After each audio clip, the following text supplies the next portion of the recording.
For this map, we need to buy a few survivability tonics, as well as a master seal for KAZE. He'll be promoting on map. Welcome.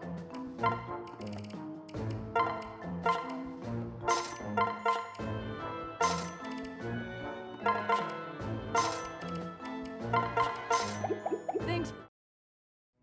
As the maps get longer, Azura being our only source of healing isn't exactly ideal, so I'll also be buying the fruit knife for Jacob and KAZE to share. The fruit knife is essentially an infinite use vulnerary, which will be immensely helpful going forward.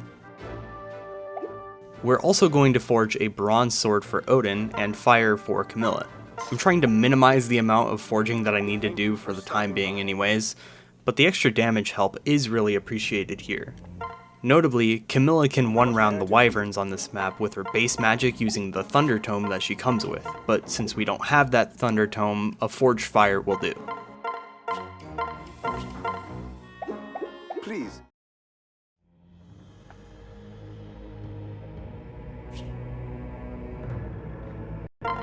Perry and Niles won't be needing their weapons anymore, so they'll be trading them away.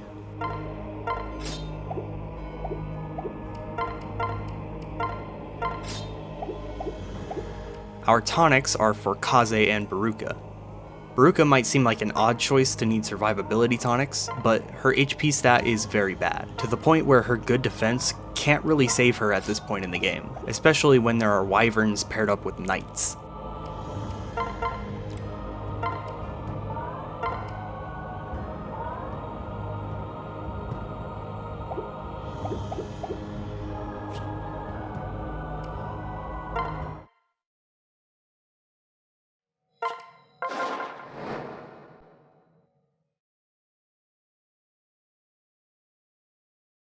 This map was probably one of the trickiest to figure out so far. Not because the support pairings or training projects that I'm doing are difficult, but because the enemies are just that powerful. Regularly, we'd have access to things like the Armor Slayer, multiple bow units, or mages that help trivialize the map. But the team I'm bringing doesn't have any of that. As such, we'll be relying on our stronger carries, like KAZE and Camilla, to take care of most of the hard parts, while everyone else mostly deals mere chip damage to anyone left behind. With Arthur pair up and a forged bronze axe, Baruka is able to reach the 1-round benchmark on the Javelin Knight. We want to leave the other 2 knights alive for Odin, so Camilla switches Baruka to the unforged bronze axe. Jacob and KAZE will handle the majority of the diviners by themselves.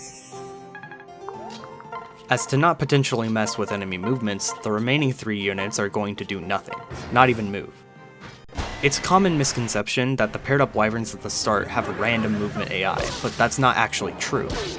They will consistently go to the same spots if you do the same things, which can be easily exploited if you know where to place your units. Particularly, it's really good for Camilla-based strategies, and personally, this is how I've always dealt with them in any playthrough I've done.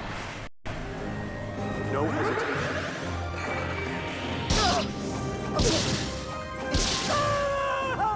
All clean.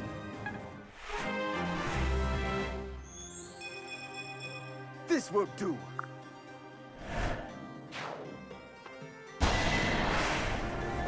Let's go.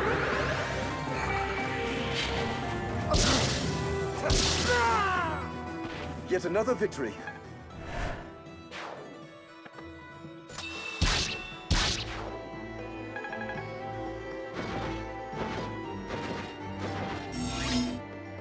Marking the ranges of both Takumi and Raina, we can see that there's a single tile that one of the paired up wyverns can reach without overlapping with either of the 2 ranges. That's where we'll be putting Camilla this turn, forcing the wyvern to attack her over the water. Since the knight can't stand on the water, he's going to be pushed backwards, closer to where Takumi's group is. Before we move Camilla, Odin can use her support to take out the defense +2 knight. The other knight is an heal AI, so he won't attack Odin.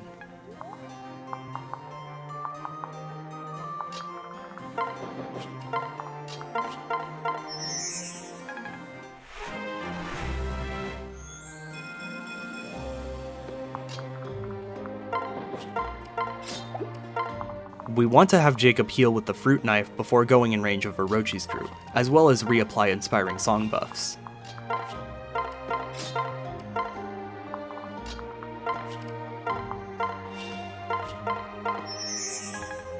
If Jacob had gotten hit from both Diviners last turn, he'd have to heal a second time with the fruit knife. Since he doesn't need to, he'll use the Forged Bronze Dagger to avoid any chance of unwanted crits.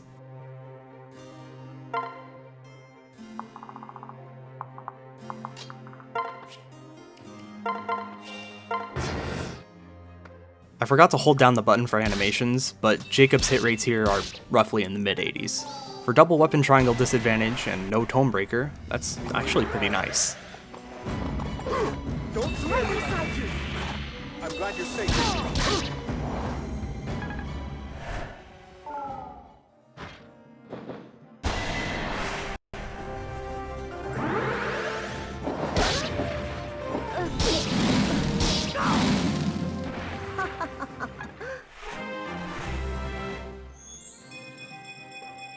Oh?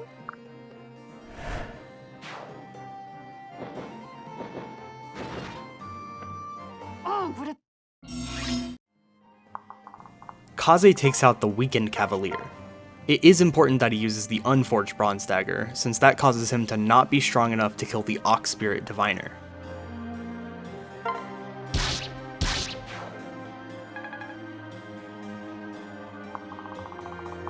This kill is why we needed the Forged Bronze Sword.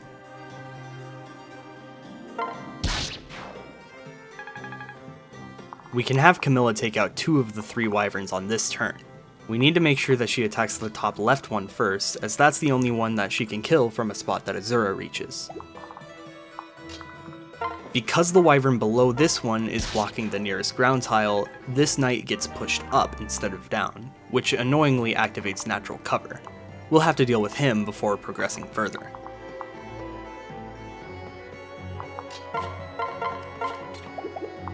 Silas and Arthur first use their ranged weapons to chip him down without taking damage themselves. Arthur gives Charlotte his bronze axe now, which will allow Charlotte to trade with Silas for a more accurate dual strike.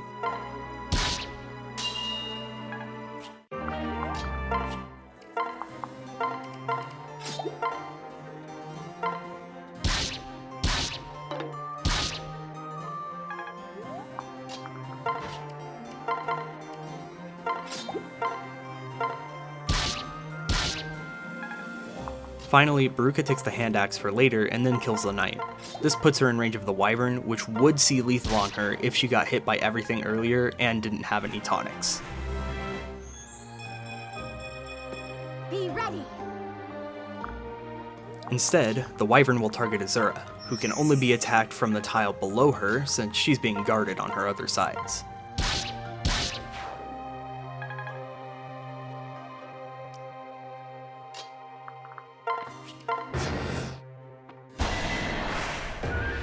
Be steadfast.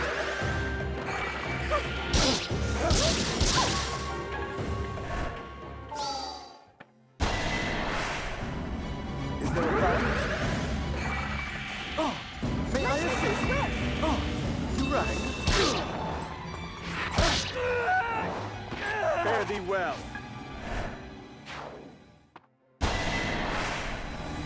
You have my support. Oh, may I assist? That was a good fight. Leave it to me.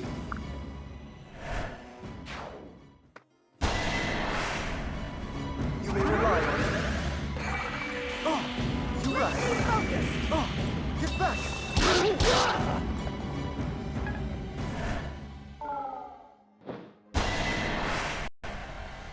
Are you scared?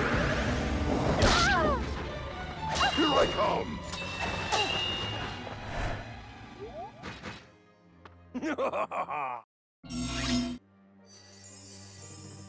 If you're wondering, the knights moving below are also not random. In my setup, they will always move in the opposite direction from each other. I get ahead of myself for a moment and prep Odin to dual strike with Camilla. Of course, we first need to kill the wyvern, which KAZE can do after he moves back to promote.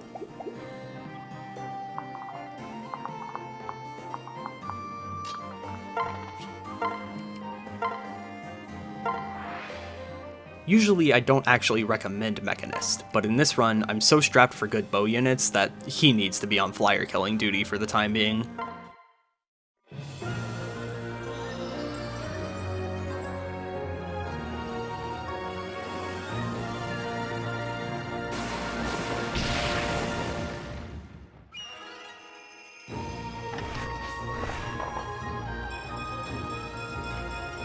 Let's see.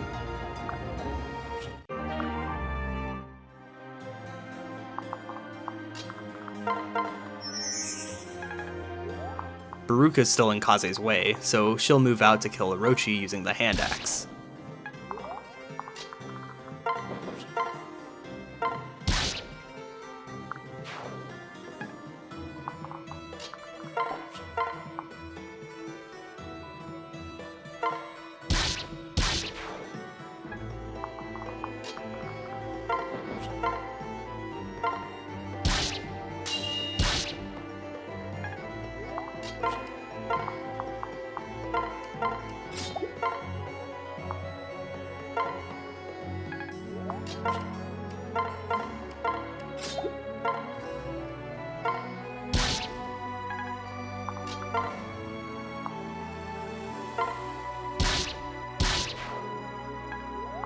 Arthur takes Jacob from KAZE so he can heal with the brute knife.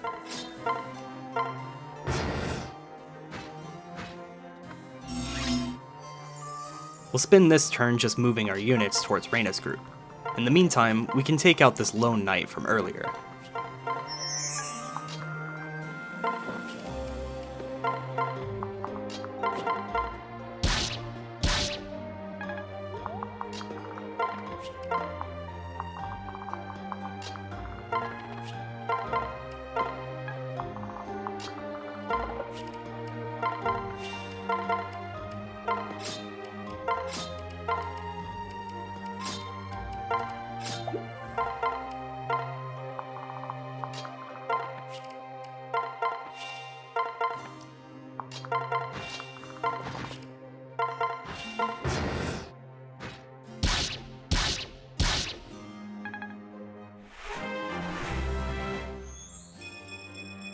I'm here to help.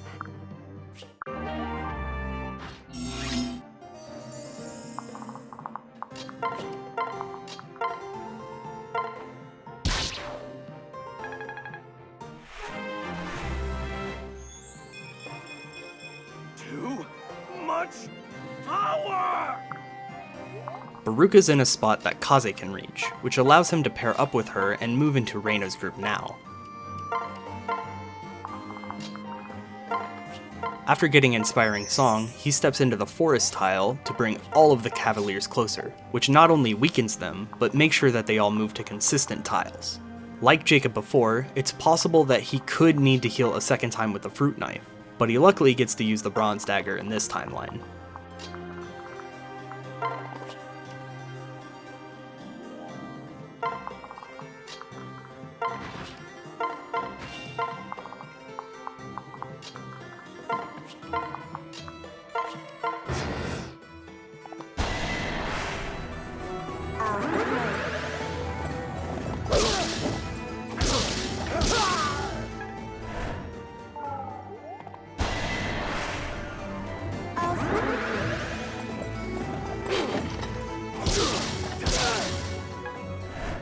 Depending on which attacks KAZE does and doesn't dodge, changes the order of when the enemies attack.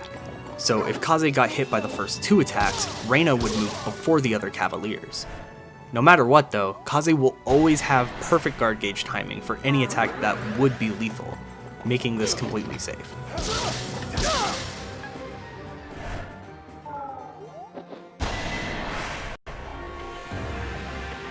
This is my mission. No! Let's stay here.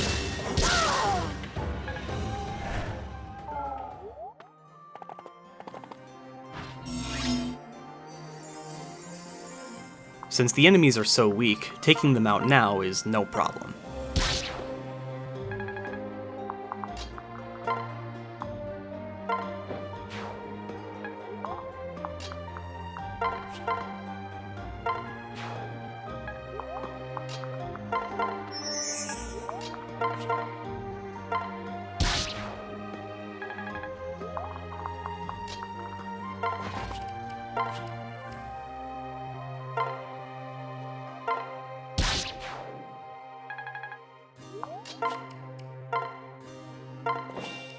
After Silas and Benny trade lances again, KAZE switches to kill Raina.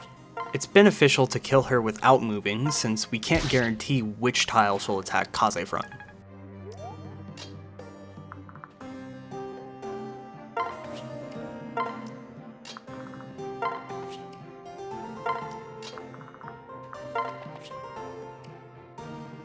It's okay to leave the last Cavalier alive. KAZE won't ever have taken enough damage for him to be lethal. If he got hit by absolutely everything, he'd be left at 2 HP.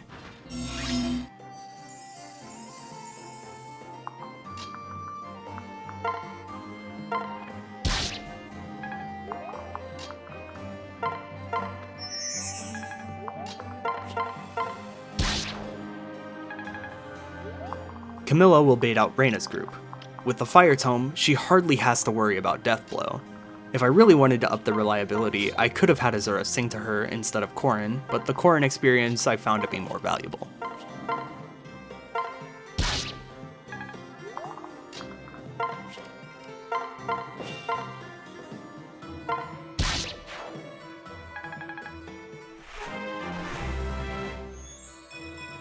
Well,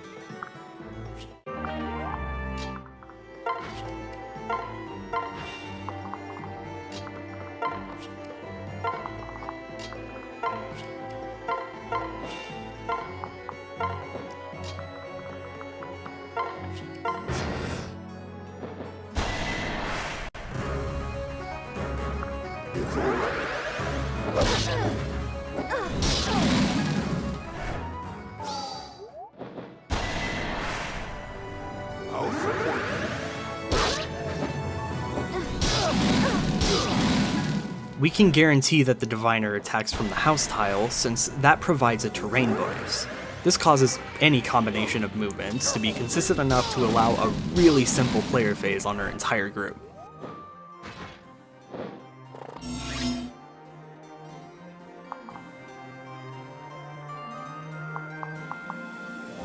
Benny once again takes the Javelin from Silas, and then gets transferred to Odin. Afterwards, Camilla attacks the weakened Wyvern Rider.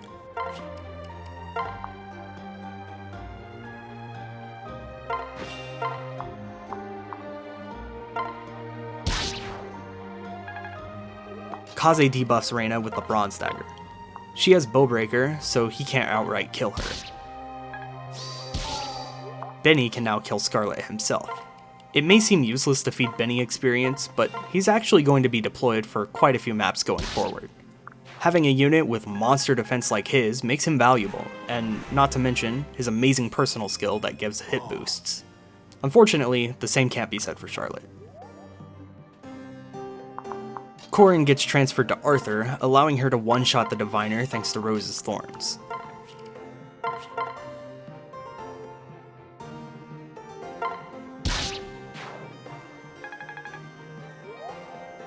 Charlotte pairs into Jacob to help him and Baruka take out one of the remaining Wyverns.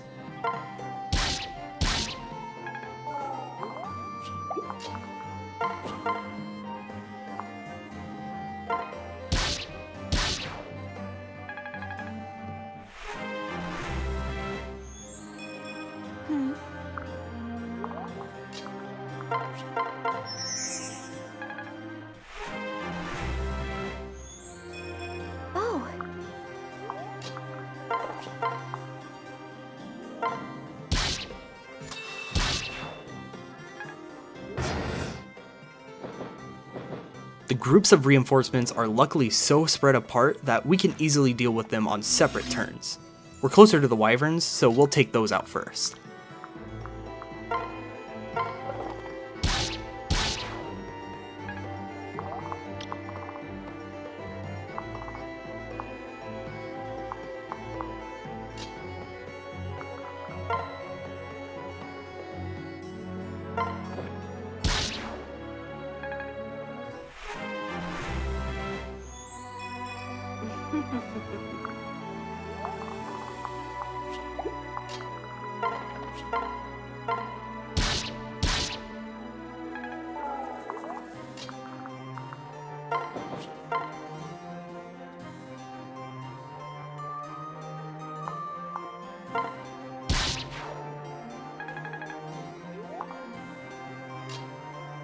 Since Benny's too far away to do anything with the wyverns, he can temporarily work with Mozu to weaken the cavaliers.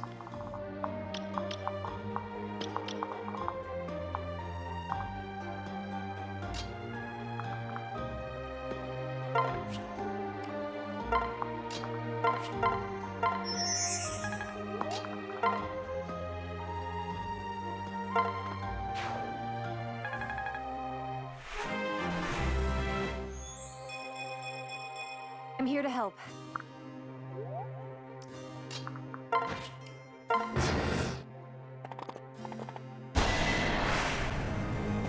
Here I go. You okay?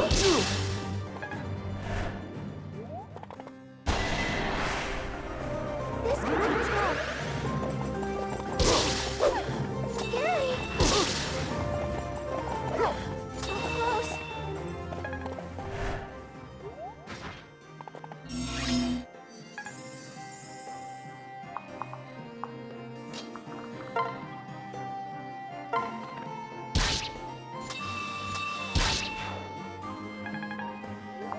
Benny gives Mozu back to Corrin, and then weakens the Cavalier in front of him further, allowing Corrin to take the kill for herself. Thankfully, this will be the last time we need to worry about Corrin and Mozu's support, so we won't have to do any of this sandbagging for them anymore.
Now we can have everyone move towards Takumi. Jacob has made sure to keep his Charlotte backpack since he's going to enemy phase Takumi to lure him closer.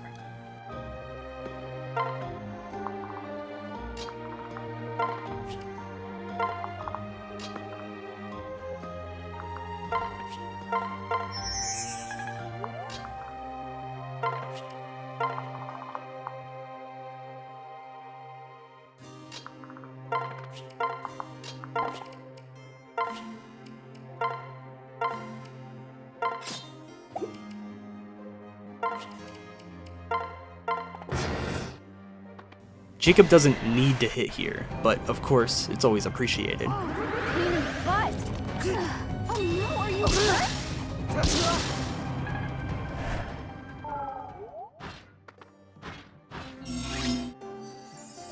I'd like to have Jacob and Bruca work together a little bit more this map, but we first need to unpair him with Charlotte.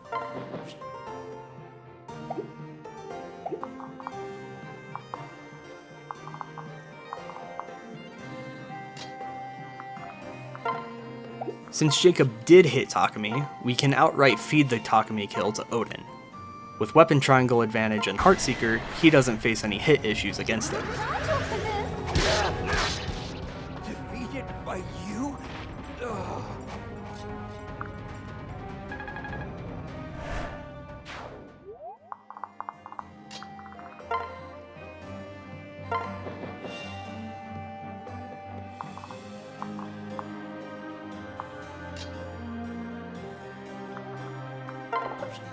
KAZE can take out the Diviner without risk of any counterattacks.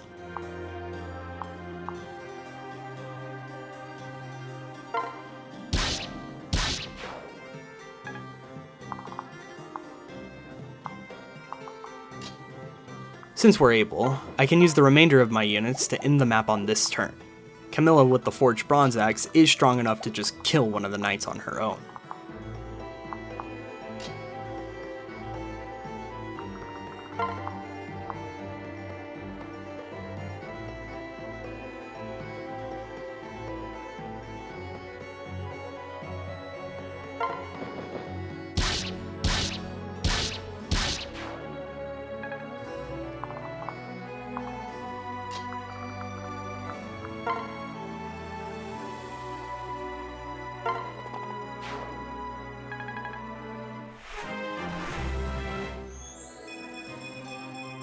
On my honor as a knight.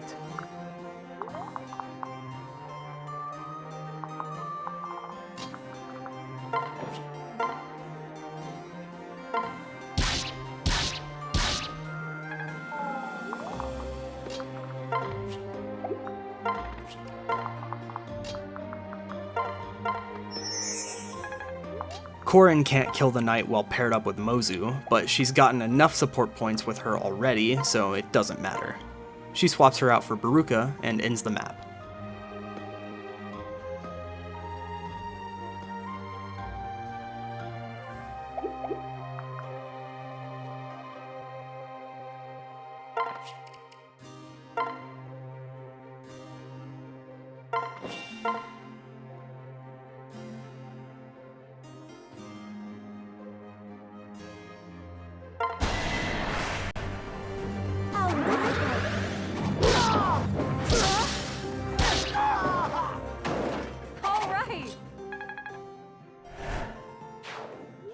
See you next time for Corrin's training arc.